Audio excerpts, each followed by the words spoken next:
बिस्मिल्लाहिर्रहमानिर्रहीम। अस्सलामुअलैकुम। आज के दौर का सबसे बड़ा अलमिया कि लड़की का इंतखाब कैसे करें। घर को बनाने और बिगाड़ने में एक औरत बुनियादी किरदार अदा करती है, इसलिए इसके इंतखाब में खूब गौर व फिक्र की ज़रूरत है। मुलाजमत करने वाली औरत का इंतखाब करते वक्त आपको ये कबूल करना होगा कि वो घर नहीं संभाल सकती।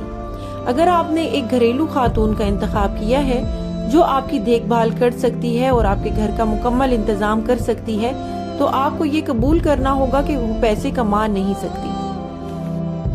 अगर आप एक फर्माबरदार औरत का इंतखाब करते हैं तो आपको ये कबूल करना चाहिए कि वो आप पर मुनहसर है और आपको इसकी जिंदगी को यकीनी बनाना चाहिए। अगर आप एक मजबूत औरत के साथ रहने का फैसला करते हैं तो आपको ये कबूल करना होगा कि वो सख्त है और इसकी अपनी राय है। अगर आप एक खूबसूरत औरत का इंतखाब करते हैं तो आपको बड़े अखराजात को कबूल करना पड़ेगा।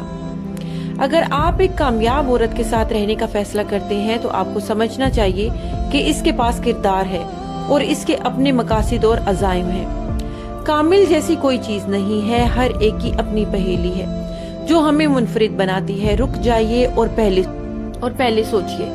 अगर अपनी शरीके हयात का इंतखाब कुरान और सुन्नत के बताए हुए मयार के मुताबिक किया जाए तो घर चैन और सुकून की अमाजगाह बन सकता है, वरना जहन्नुम का नमूना भी बन सकता है। हदीस में औरत के इंतखाब करने का जो मयार बताया गया है वो दर्ज झेल है। लड़की दीनदार हो। नबी करीम सल्लल्लाहु अलैहि वसल्लम ने इरशाद फरमाया, 4 चीजों की वजह से किसी औरत से निकाह किया जाता है। इसके माल और दौलत की वजह से, इसके हस्ब व नस्ब की वजह से, इसकी हुस्न खूबसूरती की वजह से और इसकी दीनदारी की वजह से, मगर तुम दीनदारी की बुनियाद पर निकाह करके दुनिया और आखिरत में कामयाबी हासिल किया करो। अल हदीस सही बुखारी।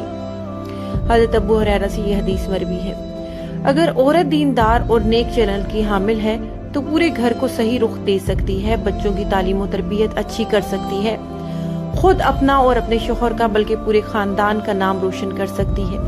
और अगर खुदा न खास्ता बदचलन है तो पूरे खानदान ही नहीं पूरे मोहल्ला को बदनाम भी कर सकती है। इसलिए लड़की के इंतखाब में इसकी पाक दामनी और दीनदारी को मेयार बनाना चाहिए। औरत के दीनदार होने का मतलब ये नहीं है कि सिर्फ सोमो सलात की पाबंद हो, बल्कि मतलब ये है कि फराइज व वाजिबात को अदा करने वाली हो, सुन्नतों की पाबंद हो, मुस्तहिब अमूर को भी हद्दुल विसा अदा करने वाली हो, तिलावत कुरान पाक, इसके अलावा सुन्नतों की दिलदादा हो, तस्बीहात वगैरह का एहतमाम करती हो, इखलाक व किरदार अच्छे हों, बाअदब और बाहया हो, बड़ों का अदब व एहतराम करने वाली और छोटों पर शफकत करने वाली हो, सब्र व तहम्मुल करने वाली हो, पर्दा में रहने वाली हो, अपने शोहर की अताअत व फर्माबरदारी करने वाली हो, इनकी खिदमत को सामदद समझने वाली हो, घरेलू काम काज हुस्न नीयत और खुशी बखुशी अंजाम देने वाली हो, पड़ोसियों के हकूक से वाकिफ हो, बात बात पर गुस्सा करने वाली और झगड़ा करने वाली ना हो, गैर महरम से बात करने वाली ना हो, फैशनेबल कपड़े ना पहनने वाली हो, आज के माहौल में ज्यादा खर्चे करने वाली ना हो, अपने शोहर की इज्जत व आबरू और इसके मालो दौलत की हिफाजत करने वाली हो, मामलात में पक्की हो, दूसरों के हकूक अदा करने वाली हो। ऐसी औरत को दीनदार औरत कहा जाता है। अगर घर की मलका ऐसी होगी तो यकीनन घर के दीगर अफराद और ऐसी औरत से होने वाली औलाद भी नेक सालिया होगी, जो न सिर्फ दुनिया में खैर व बरकत का बाइस होगी बल्कि आखिरत के लिए भी सरमाया नजात होगी। ऐसी ही औरत के बारे में हदीस में कहा गया है कि सारी दुनिया सरमाया आखिरत है और दुनिया में बेहतरीन सरमायाकारी नेक बीवी है। माँ बाप का असर इनके बच्चों पर पड़ता है, बच्चे भी इनके रंग में रंगने की कोशिश करते हैं। माँ औलाद के लिए पहली दरसगाह होती है, इसलिए लड़की के इंतखाब में इसकी पाकदामनी और दीनदारी को मयार बनाना चाहिए। इसके बरखिलाफ अगर जहेज की लालच में लड़की वालों की मालदारी को मयार बनाया गया तो माल चूंकि आने जाने वाली चीज है, इसलिए जहेज में मिलने वाली अशिया भी एक दिन खत्म हो जाएंगी और फिर मियाँ बीवी में दरारें होना पैदा शुरू हो जाएंगी। नीज जहेज की ख्वाहिश रखने या इसका मुतालबा करने की वजह से दामाद बीवी के मेकअप वालों की नजर में भी गिर जाएगा। मोहब्बत करने वाली बीवी। हर इंसान मोहब्बत का भूखा होता है, हर एक की ख्वाहिश होती है कि दूसरा इस पर अपनी मोहब्बत निछावर करे। मोहब्बत भरे 2 बोल बोले। जब शौहर बाहर के काम काज से थका हारा घर वापस आता है تو اس وقت پیش کردہ پانی کا ایک گلاس اس کے خشک رگوں کو سراب کر دیتا ہے۔ اسی طرح بیوی کی محبت کے 2 بول اس کے وجود میں کیف و سرور پیدا کر دیتے ہیں، اس کے دل کو سرور اور دماغ کو سکون پہنچاتے ہیں۔ اس کے بعد آ جاتی ہے زیادہ بچے جننے والی عورت۔ نکاح کا مقصد نسل انسانی کی بقا اور امت محمدیہ کے افراد میں اضافہ کرنا بھی ہے، اس لیے نبی کریم صلی اللہ علیہ وآلہ وسلم نے ایسی عورت سے نکاح کرنے کی ترغیب دی ہے جو بہت زیادہ بچے پیدا کرنے والی ہو۔ ایک صحابی نے آپ صلی اللہ علیہ وآلہ وسلم سے پوچھا کہ اے اللہ کے رسول، ایک حسب و نسب اور حسن و جمال والی عورت پر میں فریفتہ ہو گیا ہوں، مگر وہ بچہ نہیں جنے گی، تو کیا میں اس سے نکاح کر لوں؟ آپ نے اس سے منع فرمایا، یعنی کہ بہت زیادہ محبت کرنے والی اور بہت زیادہ بچے جننے والی عورت سے نکاح کرو۔ اس کے بعد ہے عورت کنواری ہو۔